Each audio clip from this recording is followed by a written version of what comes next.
Hello दोस्तों, welcome to school progress. School progress channel में आपका बहुत बहुत स्वागत है। दोस्तों, हमारे चैनल पर आपको केंद्रीय विद्यालय एडमिशन के बारे में, जवाहर नवोदय विद्यालय एडमिशन के बारे में, सैनिक स्कूल एडमिशन के बारे में, EWS DG free seat admission के बारे में और इसके साथ ही साथ जो अलग अलग टाइम पे आरटीई राइट टू एजुकेशन शिक्षा के अधिकार के अधिनियम के अंतर्गत जो फ्री वाले एडमिशन होते हैं, जिसमें आपके बच्चे को फ्री एडमिशन और फ्री पढ़ाई की सुविधा मिलती है आपके आसपास के प्राइवेट स्कूलों में, उसके बारे में भी डिटेल से जानकारी दी जाती है कि उसके फॉर्म कब निकलते हैं, फॉर्म आपको कैसे भरना है, कैसे आपको लॉटरी में पार्टिसिपेट करना है और किस तरीके से आपको अपने बच्चे का फाइनल एडमिशन करवाना है। इसके बारे में डिटेल से जानकारी दी जाती है।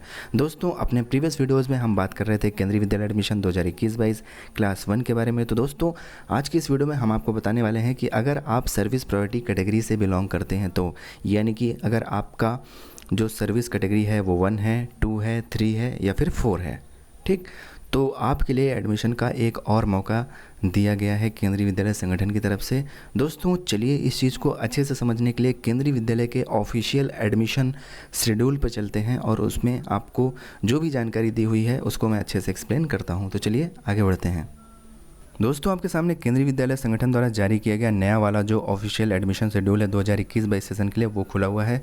तो इसमें अगर आप ध्यान से देखेंगे तो पॉइंट नंबर 2 का जो फर्स्ट पार्ट है उसमें ये बताया गया है कि सेवा श्रेणी वरीयता क्रम में चयनित विद्यार्थियों की सूची का प्रदर्शन एवं प्रवेश, यदि आरक्षित वर्गों की सीटों को सुरक्षित रखते हुए सीटें रिक्त हो तो declaration of provisional select list of candidates as per priority service category for unreserved seats if any, keeping the left over reserved seats blocked. तो दोस्तों, यहाँ पर यह बताया गया है कि अगर कोई अनरिजर्व्ड सीट्स खाली रह जाती हैं, तो अनरिजर्व्ड का मतलब होता है कि जो सामान्य सीटें होती हैं, जनरल कैटेगरी की जो सीटें होती हैं जो कि अनारक्षित होती हैं, अगर वो सीटें खाली रह जाती हैं तो इस केस में एक प्रोविजनल सिलेक्शन लिस्ट जारी हो सकती है।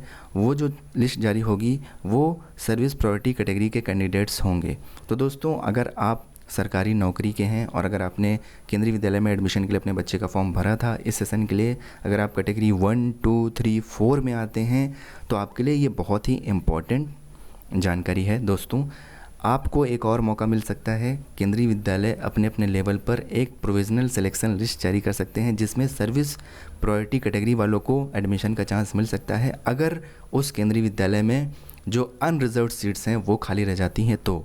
हालांकि मैं आपके जानकारी के लिए बता दूं कि जो अनरिजर्व्ड सीट्स रहती हैं उनके खाली रहने के चांस बिल्कुल ना के बराबर हैं, मतलब सीट्स खाली रहती ही नहीं हैं।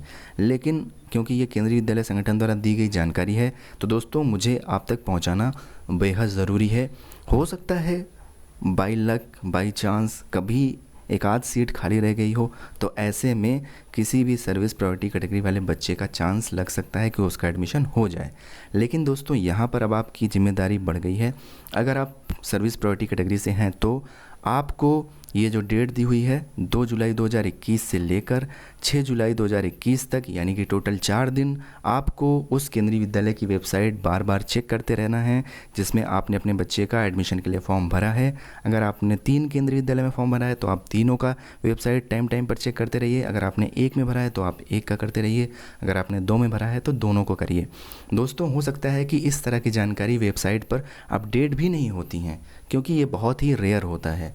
लेकिन दोस्तों, इसके लिए आप केंद्रीय विद्यालय का जो हेल्प डेस्क है उसका भी इस्तेमाल कर सकते हैं। उन्हें ये बता सकते हैं कि केंद्रीय विद्यालय संगठन द्वारा जारी किए गए जो ऑफिशियल शेड्यूल है उसमें ये जानकारी लिखी हुई है, तो बताइए इसके बारे में आपके पास क्या जानकारी है।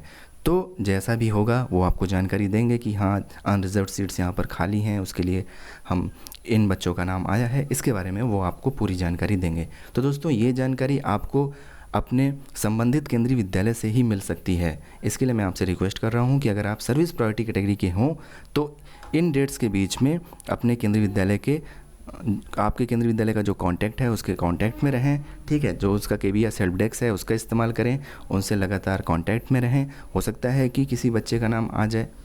और दोस्तों, अगर आपको वेबसाइट पर कोई अपडेट नहीं मिलता है इससे संबंधित, तो दोस्तों आप केंद्रीय विद्यालय का जो नोटिस बोर्ड है उसको भी आप एक बार ज़रूर विजिट करिएगा, क्योंकि इस तरह की जो इन्फॉर्मेशन होती है तो केंद्रीय विद्यालय वेबसाइट को ना प्रेफर करके स्कूल लेवल पर ही स्कूल के नोटिस बोर्ड पर ये जानकारियाँ चिपका देते हैं। वहाँ से जाकर आप इसकी जानकारी ले सकते हैं। अदरवाइज़ केवीएस हेल्प डेस्क की भी मदद आप ले सकते हैं। घर बैठे ही आप कॉल करके इसके बारे में जानकारी ले सकते हैं। तो दोस्तों, ये एक इम्पॉर्टेंट जानकारी थी।